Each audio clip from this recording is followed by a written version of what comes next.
السلام عليكم أصدقائي، كنتمنى أنكم تكونوا بخير وفي أحوال جيدة. القضية ديالنا هاد النهار هي قضية حقيقية وغريبة في نفس الوقت. ما يمكنلكش تعرف راسك واش تعاطف مع المجرم ولا مع الضحية ولا معاهم بجوج. هاد القضية فيها بزاف ديال العواطف، فيها بزاف ديال الناس غادي يبقاو فيك وتقول نصاب كون ما وقعش ليهم هاد الشيء اللي وقع. فيها بزاف ديال المفاجآت اللي غادي نتفاجئوا فيهم كاملين. وبلا ما نطول عليكم نبداو القضيه ديالنا. احداث ديال هاد القضيه كتبدا مع واحد العائله ساكنين في واحد الفيلاج تابع لمدينه الحسيمه.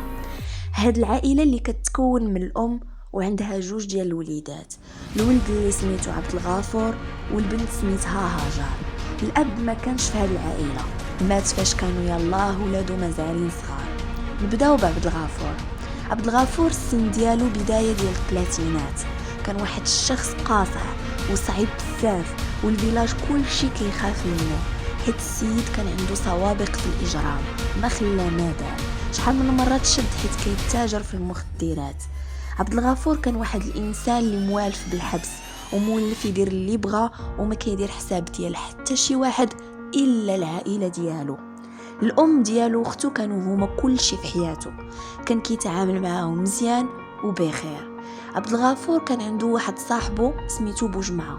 هاد صاحبه كان هو المقرب عنده، كان الشريك ديالو في اي حاجه، كانوا كيخدموا بجوج بهم في المخدرات. زيد عليها انه كان حتى هو واحد الشخص صعيب وكل شي ضارب ليه الحساب في الفيلاج وكيخاف منه. عبد الغفور وبوجمعه كانوا جوج ديال الصحاب اللي خلقين الرعب عند الناس في الفيلاج، كل شي كيخاف منهم، كانوا كيظلموا شحال من واحد، حتى واحد ما كان كيقدر يمشي يبلغ به لانه كانوا كيخافوا بزاف من عبد الغفور بوجمعه. واخا كانت الخدمه الرئيسيه ديالو هي المخدرات، كان داير واحد القهوه معروفه في هذا الفيلاج، ولا بغينا نقولوا هي المقر ديال الخدمه ديالو. كان عنده 42 عام، مزوج وعنده جوج ديال الوليدات، بطبيعه الحال عايشين معاه في الفيلاج. نرجعوا للعائله ديال عبد الغفور والاخت ديالو هاجر. هاد البنت هاجر كانت قرات في المدرسه والاعدادي الثانوي، شدات الباك ديالها، كانت باغا تكمل القرايه ديالها في الجامعه. وباش تكمل قرايتها ما يمكن لهاش تبقى في الفيلاج، يعني خصها ضروري تمشي للحسيمه. ولكن خوها عبد الغفور ما بغاش نهائيا انها تكمل، قال لها احنا ما عندناش البنت اللي تخرج من دارهم وتقرا في شي بلاصه بعيده. والهضره اللي قالها عبد الغفور حتى الام ديالو متفقه مع الهضره ديال ولدها، كتقول لا البنت بلاصتها في الدار وما يمكنش تخرج تمشي لمدينه واحده اخرى، وبارك عليها قرات حد الباك صافي ما عندها لاش تزيد انها تزيد تقرا. هاجر كانت واحد البنت عاطيه للعين، كل شيء عينو عليها في الفيلاج حيت كانت زوينه، كل نهار تقريبا كيجيو الخطاب عندهم.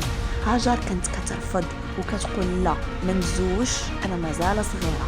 دازت عامين وهي على هذا الحال. عبد الغفور ما كانش كيفرض على اختو انها تتزوج، بالعكس كيقول ليها الا الزواج هو اللي ما غاديش نفرضوا عليك اختي، وانتي النهار تكوني مساده ومرتاحه لداك ولد الناس، هذاك الساعه غادي نقول لك الله يكمل بالخير. حتى لواحد النهار كانت هاجر وماماها غاديين في المدينه كيقضيو شي شغال، وبالصدفه غادي يشوفها واحد الشاب. هاد الشاب غير شاف هاجر عجباتو، يعني بحال داكشي ديال الحب من اول نظره. من موراها مشى مباشره عند الام ديال هاجر وقال لها خالتي راني جيتك قاصد من الباب وبغيت نتزوج بهاد البنت اللي معاك. الام ديال هاجر عجبها الحال، ارتاحت لهاد الشاب وقالت له يا ولدي انا ماماها، ولكن ماشي انا هي اللي كنحكم في هاد الشيء، راه عندها خوها اجي يهضر معاه وما يكون غير الخير. عطاتو النمره ديال عبد الغفور ومشاو بحالهم.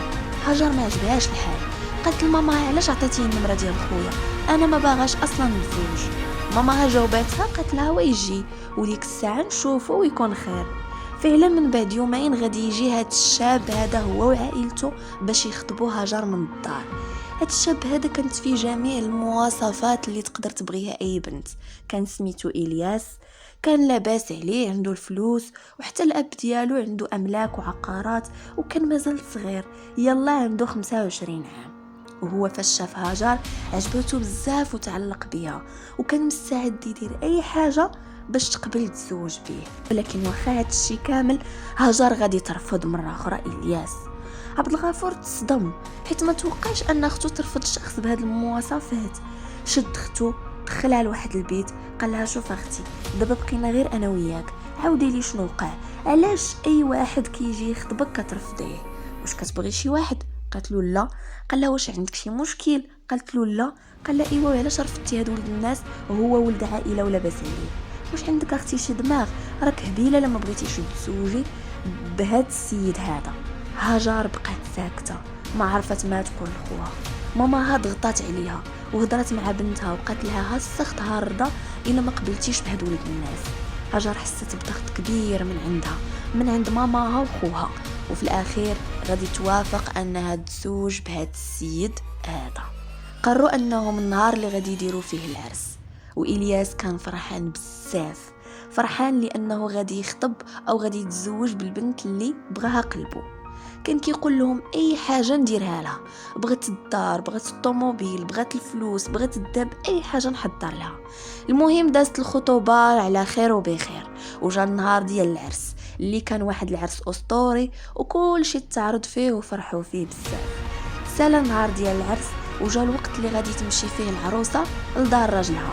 نزلات المدينه تما كانوا ساكنين، دخلوا العريس والعروسه بطبيعه الحال كيف ما العاده البيت النعاس ديالهم باش يرتاحوا. من بعد شويه ديال الوقت إلياس خرج معصب، وكانك هزيتي واحد وحطيتي واحد اخر. كان في الاول فرحان وما قاد فرحه، ولكن من بعد ما خرج من بيت النعاس خرج مبدل وماشي هو هذاك. العائله كلشي كانوا كيسولوه مالك، ياك لاباس، شنو وقع؟ وهو ما كيجاوب حتى شي واحد. إلياس رجع دخل البيت ديال النعاس عند هاجر، قال لها شوفي يا بنت الناس، نوضي هزي حوايجك ويلا تبعيني غادي نرجعك لداركم، هادشي اللي غادي نقدر ندير لك. هاجر ما زادت حتى كلمه، جمعات حوايجها وناضت تبعت إلياس وخرجات وركبوا في الطوموبيل. العائله كلشي كيسول ياك لاباس، شنو واقع، مالكم؟ ولكن حتى شي واحد ما كيجاوب. طلعت هاجر في الطوموبيل، مشاو للفيلاج حتى وصلوا للباب ديال الدار. دقوا الباب، حل عبد الغفور بالصدمه، كيلقى اختو وراجلها اللي عاد دار ليهم العرس البارح رجعوا على الصباح. مالهم، شنو واقع؟ وهما اللي كانوا مخطين باش غادي يسافروا يدوزوا شهر العسل، علاش رجعوا؟ سولوهم مالكم، ياك لاباس؟ وهو يقول له إلياس اسمع اخويا عبد الغفور، انا النهار الاول اللي تلاقيت معاكم عرفتكم الناس ديال المعقول وديال الصفا، ولكن باش ديروا لي بحال هكا لا، انا رجعت لكم بنتكم وانا ما عندي ما ندير شي مشاكل. عبد الغفور تصدم، هو يشد إلياس بحال اللي بغى يشنق عليه، قال له علاش كتقول لي انا بحال هكا؟ عاود لي اشنو واقع، مالها اختي؟ قال له اختك راني لقيتها فاقده العذريه ديالها، يعني ماشي بنت. عبد الغفور تصدم من هاد الهضره، قال له كيفاش، شنو كتقول؟ انا اختي كنعرفها، ما يمكنش دير شي حاجه ماشي هي هذيك، هذا شي واحد اللي غيكون تكرفس عليها. جا إلياس رد عليه قال له صاف، انا جبتها لكم، تلاقينا خوت نتفارقوا خوت. وهنا غادي يمشي بحالو إلياس. عبد الغفور دارت به الدنيا، ما عرف ما يدير. دخل عند اختو قال لها قولي لي شكون هذا اللي تكرفس عليك. هاجر بقات عاطيها غير البكا، ساكته وما كتهضرش. عبد الغفور جاب واحد الجنويه وبقى كيهدد وكيقول لها هضري ولا غادي نقتلك، ولكن هاجر ما قدراتش تهضر وهي غير ساكته. عبد الغفور بقوه ديك الصدمه ما عرف ما يدير، غادي يخرج وغادي يمشي عند صاحبه بوجمعه وبقى كيشكي عليه. قال له ها انت صاحبي شفتي كل شيء حدا عينك، انا زوجت اختي وقلت الحمد لله، تهنيت من جهتها ولقيت لها ولد الناس، ولكن هاد الصباح غير رجعها راجلها، ما كملتش حتى نهار في الدار ورجعها حيت لقاها فاقده العذريه ديالها. وانا عارف اختي ما يمكنش دير شي حاجه ماشي هي هذيك، هذا ما يكون غير شي واحد اللي تكرفس عليها. بوجمع قال له اسمع اخويا عبد الغفور، انا معاك، اختك هي اختي وانا ما غاديش نخليك في هذه المحنه، سولها شكون هذا اللي تكرفس عليها وانا معاك اخويا، نقتلوه ونتهناو منه، ما غاديش يخلعنا، هذه راه مساله ديال الشرف، والشرف ديالك هو الشرف ديالي. رجع عبد الغفور عند اختو مره اخرى، بقى كيهضر معاها شويه بشويه، قال لها دابا غير قولي لي شكون هذا اللي دار لك هذا الشيء، غير عاودي لي. وهي تقول له واش بغيت تعرف شكون هو؟ قال لها وهي تفجر المفاجاه، قالت له يا سيدي راه صاحبك بوجمعه هو اللي تكرفس عليا. هنايا عبد الغفور تصدم، قال لها كيفاش؟ قالت له صاحبك بوجمعة هو اللي تكرفس عليا وخدا لي شرفي. قالت له هذاك علاش انا ما كنتش باغيه نتزوج، باش هاد الشيء ما يتفضحش. عبد الغفور تصدم، دارت بيه الدنيا. كيفاش صاحبي اللي كنت كنعتبره اكثر من خويا يصدق هو اللي داير هاد الشيء كامل؟ هاد السيد مزوج عنده الولاد، علاش غادي يطمع في اختي؟ علاش غادي يطمع فيها؟ هو عاد البارح كان كيقول لي انا خوك وهذيك راه اختي وهذا اللي تكرفس عليها نقتلوه، ودابا صدق هو. عبد الغفور هنا بدا كيفكر كيفاش يقتل بوجمعة، والمشكله انه عارف بوجمعة لا مشى حتى وجهه مباشره يقدر يوقع شي مدابزه كبيره، وعبد الغفور ما غيقدرش على بوجمعة لان بوجمعة واحد الشخص اللي خطير ويقدر يصفيها ليه. عبد الغفور لغد ليه نض مع 10 ديال الصباح، وهنا بدا كيفكر. هز واحد الجنويه مضاها مزيان وخرج من الدار. الام ديالو فاش شافتو خرج وهز الجنويه عرفت انه غادي يقتل بوجمعة. شدات بنتها وهرباتها وهربوا لواحد الدوار بعيد على الفيلاج، حطاتها تما عند شي عائله حيت كانت خايفه عليها بزاف انه خوها يقدر يرجع ويفكر يقتل اختو حتى هي. عبد الغفور مشى نيشان القهوه ديال بوجمعة. اللحظه اللي كان بوجمعة كيشرب القهوه ديالو ديال الصباح وعاطل عبد الغفور بالظهر، غادي يمشي نيشان عبد الغفور وغادي يدوز عليه بالجنويه من الوارد حتى الوارد وخلاه تما غارق في الدمايات ديالو. كل شي كان تما كان شاهد على هاد الجريمه اللي وقعات.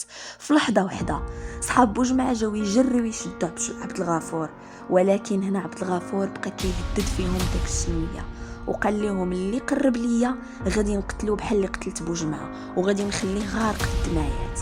عبد الغفور هرب، اما الناس اللي كانوا في القهوه غادي يتصلوا بالدرك الملكي باش يدخلوا، لان القضيه دابا رجعت قضيه جريمه قتل ترتكبات في عز النهار.